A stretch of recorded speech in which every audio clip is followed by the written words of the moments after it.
Welcome back. પાડોશી દેશ પાકિસ્તાનમાં ફરી ગૃહ યુદ્ધના એંધાણ છે। શાહબાઝ સરકાર સામે ઇમરાન સમર્થકો રસ્તા પર ઉતર્યા છે। રાવલપિંડીથી લઈને ઇસ્લામાબાદ સુધી વિરોધ પ્રદર્શન થઈ રહ્યા છે। ઇમરાન ખાનના સમર્થનમાં આઝાદીના નારા લાગ્યા। ઇસ્લામાબાદ કોર્ટ બહાર પણ વિરોધ પ્રદર્શન થઈ રહ્યું છે। ખૈબર પખ્તુનખ્વામાં પણ રાષ્ટ્રપતિ શાસન લાગી શકે છે। એટલે પાકિસ્તાન કે જે વારંવાર રાજકીય અસ્થિરતાનો સામનો કરતો રહ્યો છે। અને વધુ વિગત સાથે મારી સાથે સહયોગી ધવલ આપણી સાથે જોડાયા છે।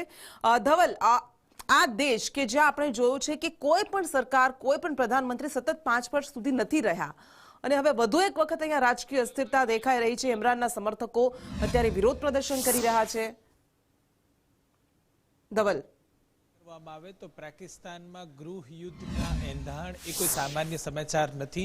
પાકિસ્તાનમાં વારે નવારે જ્યારે પણ ચૂંટણીઓ થાય છે અને નવી સરકાર બને છે ત્યારે ગૃહ યુદ્ધ થતું આવતું આવે છે અને એકબીજાને પક્ષ અને સરકાર આ બંને વચ્ચે ઝઘડાઓ થતા રહે છે। અને અત્યારે જે આખો મુદ્દો ધ્યાનમાં આવ્યો છે એ ઇમરાન ખાનના સમાચારથી આવ્યો છે। ઇમરાન ખાન જે જેલમાં કેદ છે એના મરી જવાના સમાચાર જ્યારે સામે આવ્યા ત્યારબાદ એમના સમર્થકો રસ્તા પર ઉતર્યા છે।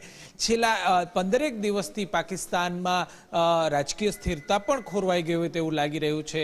ઇમરાન ખાનના પુત્રે પણ એવી ધમકી આપી હતી કે જો ઇમરાન ખાનનો વાળ પણ વાંકો થાય છે તો સમગ્ર પાકિસ્તાનમાં અરાજકતા ફેલાઈ જશે અને આજથી જ એની કંઈક શરૂઆત થઈ ગઈ હોય તેવું લાગી રહ્યું છે। રાવલપિંડીથી લઈને ઇસ્લામાબાદ સુધી ઇમરાન ખાનના સમર્થકો રસ્તા પર ઉતર્યા છે, વિરોધ પ્રદર્શન કરી રહ્યા છે।